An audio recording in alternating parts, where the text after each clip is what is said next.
은혜의 숲. 하나님의 말씀을 통해 은혜를 나누는 시간. 이 시간 말씀에 원주 태장 성결교회 김동호 목사입니다. 하나님 말씀 신약성경 마태복음 25장 14절부터 30절까지 읽겠습니다. 또 하늘나라는 이런 사정과 같다. 어떤 사람이 여행을 떠나면서 자기 종들을 불러서 자기의 재산을 그들에게 맡겼다. 그는 각 사람의 능력을 따라 한 사람에게는 5달란트를 주고 또 한 사람에게는 2달란트를 주고 또 다른 한 사람에게는 1달란트를 주고 떠났다. 5달란트를 받은 사람은 곧 가서 그것으로 장사를 하여 5달란트를 더 벌었다. 2달란트를 받은 사람도 그와 같이 하여 2달란트를 더 벌었다. 그러나 1달란트 받은 사람은 가서 땅을 파고 주인의 돈을 숨겼다. 오랜 뒤에 그 종들의 주인이 돌아와서 그들과 세물하게 되었다. 5달란트 받은 사람은 5달란트를 더 가지고 와서 말하기를 주인님, 주인께서 5달란트를 내게 맡기셨는데 보십시오. 5달란트를 더 벌었습니다 하였다. 그의 주인이 그에게 말하였다. 잘했다. 착하고 신실한 종아. 네가 적은 일에 신실하였으니 이제 내가 많은 일을 네게 맡기겠다. 와서 주인과 함께 기쁨을 누려라. 2달란트를 받은 사람도 다가와서 주인님, 주인님께서 2달란트를 내게 맡기셨는데 보십시오. 2달란트를 더 벌었습니다 하고 말하였다. 그의 주인이 그에게 말하였다. 잘했다. 착하고 신실한 동아. 네가 적은 일에 신실하였으니 이제 내가 많은 일을 네게 맡기겠다. 와서 주인과 함께 기쁨을 누려라. 그러나 1달란트를 받은 사람은 다가와서 말하였다. 주인님, 나는 주인이 굳은 분이시라 심지 않은 데서 거두시고 뿌리지 않은 데서 모으시는 줄로 알고 무서워하여 물러가서 그 달란트를 땅에 숨겨 두었습니다. 보십시오. 여기에 그 돈이 있으니 받으십시오. 그러자 그의 주인이 그에게 말하였다. 악하고 게으른 종아, 너는 내가 심지 않은 데서 거두고 뿌리지 않은 데서 모으는 줄 알았다. 그렇다면 너는 내 돈을 돈놀이하는 사람에게 맡겼어야 했다. 그랬더라면 내가 와서 내 돈에 이자를 붙여 받았을 것이다. 그에게서 1달란트를 받아서 10달란트 가진 사람에게 주어라. 가진 사람에게는 더 주어서 넘치게 하고 갖지 못한 사람에게는 있는 것마저 빼앗을 것이다. 이 쓸모없는 종을 바깥 어두운 데로 내쫓아라. 거기서 슬피 울며 이 일을 가는 일이 있을 것이다. 사랑하는 CBS 애청자 여러분, 안녕하십니까? 오늘 함께 읽은 말씀 마태복음 25장 14절부터 30절까지 말씀을 중심으로 신실한 주인, 신실하지 못한 종이라는 제목으로 말씀 전하겠습니다. 오늘 말씀은 우리가 잘 아는 것처럼 달란트의 비유입니다. 말씀에서 나오는 배경에 보면 24장, 25장 내용에서 예수님께서 마지막 때에 있을 징조와 현상을 말씀하시고 우리가 좀 더 쉽게 이해할 수 있도록 비유를 들어 말씀하신 내용입니다. 그래서 말씀 시작 부분에서 이 비유를 하늘나라는 이런 사정과 같다라는 전제를 붙입니다. 자, 말씀의 줄거리를 정리해 보겠습니다. 어떤 사람이 외국으로 오랜 기간 동안 여행을 떠나면서 자기 종들을 불러서 자기 재산을 맡겼습니다. 주인이 자기 종에게 자기 재산을 맡긴다는 것은 주인이 자기 종들을 믿는다는 것입니다. 믿지 못하면 재산을 어떻게 맡길 수 있겠습니까? 뒤에 종들을 평가할 때 나오는 말 중에 착하고 신실한 종아라는 말이 자주 나옵니다. 이 말은 주인이 종에게 믿고 맡긴 사명을 종이 기대에 어긋남 없이 해 주었음을 표현하는 말입니다. 우리의 구원, 우리가 사는 인생, 우리가 담당한 사명, 그 어느 것도 우리가 자격이 있어서 얻게 되고 담당한 것이 아닙니다. 주님께서 우리를 믿어주셨기 때문에 가능하다는 말씀입니다. 하나님께서 맡겨주신 일들을 감당하면서 주신 인생을 살면서 가장 중요하게 여겨야 할 것은 주님이 나를 믿고 맡겨주셨다는 것입니다. 내가 무엇이라고 그토록 나를 사랑하셔서 주님의 일을 맡겨주시는지 그 생각만 하면 얼마나 감격스러운지 모릅니다. 그런데 주인은 재산을 맡기되 각자의 능력에 따라 한 사람에게는 5달란트를, 또 한 사람에게는 2달란트를, 또 다른 한 사람에게는 1달란트를 맡겼습니다. 지금은 달란트 혹은 탤런트라는 말이 마치 재능처럼 쓰입니다마는 원래 달란트는 금이나 은의 무게를 재는 중량 단위입니다. 혹은 고액의 돈을 세는 화폐 단위이기도 합니다. 그러다가 성경에 나오는 이 비유 때문에 달란트라는 단어가 아예 재능이라는 말로 쓰이게 되었습니다. 아마 이 부분이 불만스러운 분이 있으실 겁니다. 누구는 5달란트, 누구는 2달란트, 누구는 1달란트란 말인가? 왜 이렇게 불공평해? 아마 이렇게 생각하기도 할 것입니다. 또 어떤 분들은 1달란트 받은 사람이 성실하지 못했던 이유가 적게 받은 것에 대한 불만 때문에 그렇게 된 것은 아닐까? 아마 해석하는 분도 있을 것입니다. 그런데요, 금 1달란트의 가치가 얼마나 큰지 아십니까? 고대 화폐 단위라서 정확하게 산정하는 것은 쉽지 않습니다만은 보통 금 1달란트를 현재 중량으로 따지면 34.4kg이라고 합니다.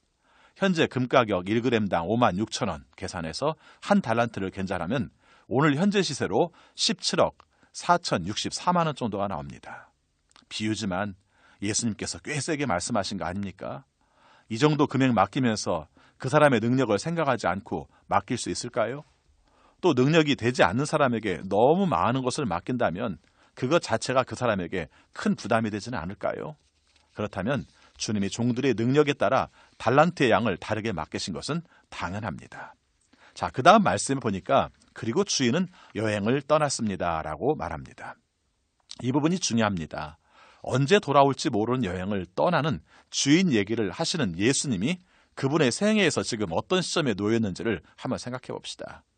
예수님께서 마지막 때에 대한 예언과 비유에 말씀하시는 24장과 25장이 앞장이 23장입니다. 그리고 24장과 25장이 뒷장이 26장입니다. 그런데 23장과 26장을 연결시켜보면 예수님께서 십자가의 죽으심을 앞두고 계신 시점이라는 것을 잘 알 수 있습니다. 그럼 누구 얘기입니까? 직접적으로 예수님의 이야기라는 것을 알 수 있습니다. 쉽게 말하면 나 없는 세상에서 너희들은 어떻게 살아가겠니? 나 돌아올 때 너희들은 어떤 모습으로 결산해야 할까에 대한 아주 직접적인 거의 유언과 같은 비유의 말씀을 하십니다. 우리에게 동일하게 물어보십니다. 예수님이 오실 때까지 어떻게 살 건데? 무엇하며 살 건데? 그분의 기대에 어긋남 없이 살고 있어? 그렇죠. 아주 오랜 세월이 흐르면 주님이 믿고 맡겨준 것에 대한 감격도 희미해집니다. 혹 주인이 돌아오지 않을 것이라는 생각을 하게 되면 게을러지기도 하고 때에 따라서는 흑심을 품을 수도 있습니다. 그런데 그럴 때 주인은 돌아옵니다. 어김없이 그 마지막 결산의 시점은 돌아오고야 맙니다.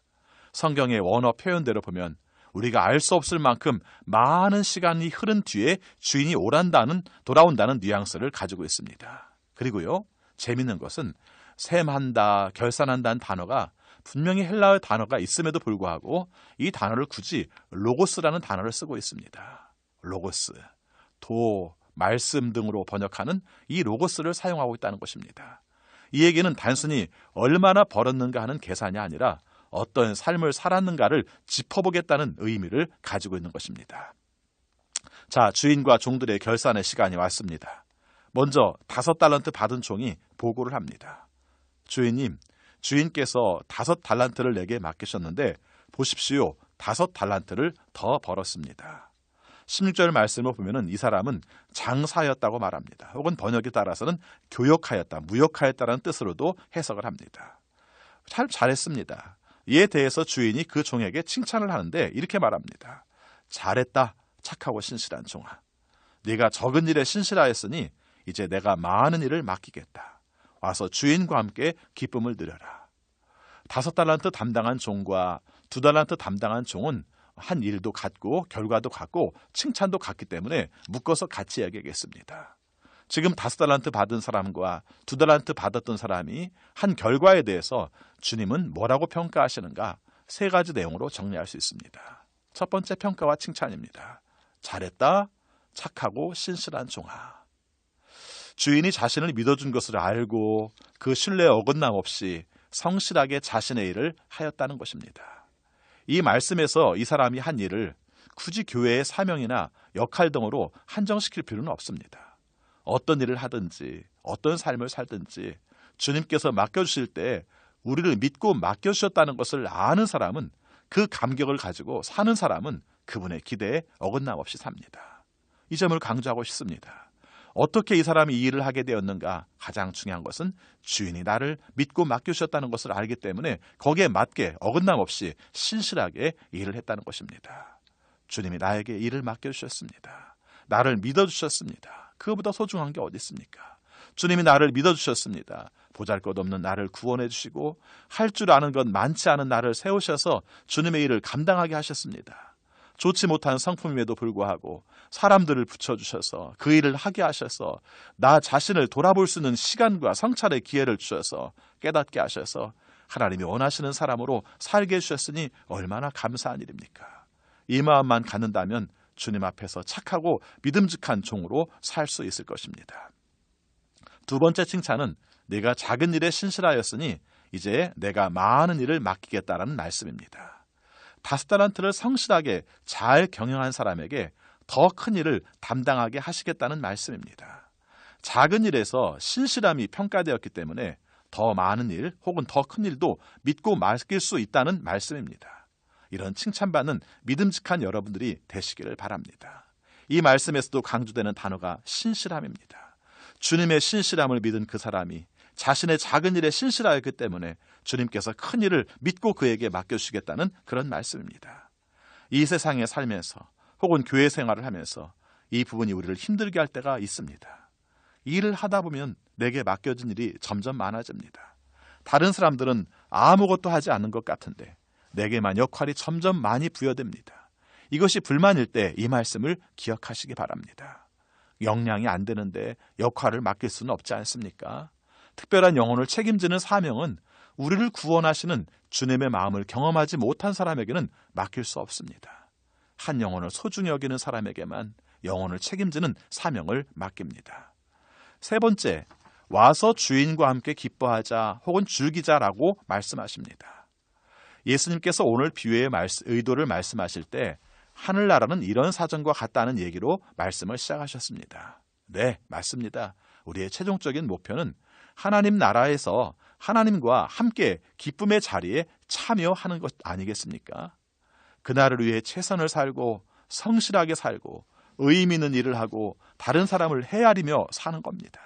생각해보면 이보다 더 좋은 상이 어디 있습니까? 주님과 함께 즐기자, 주님과 함께 기쁨을 누리자, 하늘나라의 잔치에 참여하자. 이것이 우리에게 가장 큰 복이 됩니다. 이제 마지막 1달란트 받은 종도 주인 앞에 섰습니다. 그런데 이 1달란트 받은 종은 5달란트와 2달란트로 장사한 종과 달리 이해할 수 없는 얘기를 합니다. 종의 입장에서 주인에 대한 부정적인 평가를 먼저 얘기합니다. 이 종이 이렇게 말합니다. 주인님은 굳은 분이시라. 제가 이 말씀을 읽으면서 좀 혼란이 와서 다른 번역도 봤는데 내용이 똑같았습니다. 단단한, 하드, 그런 단어가 나옵니다.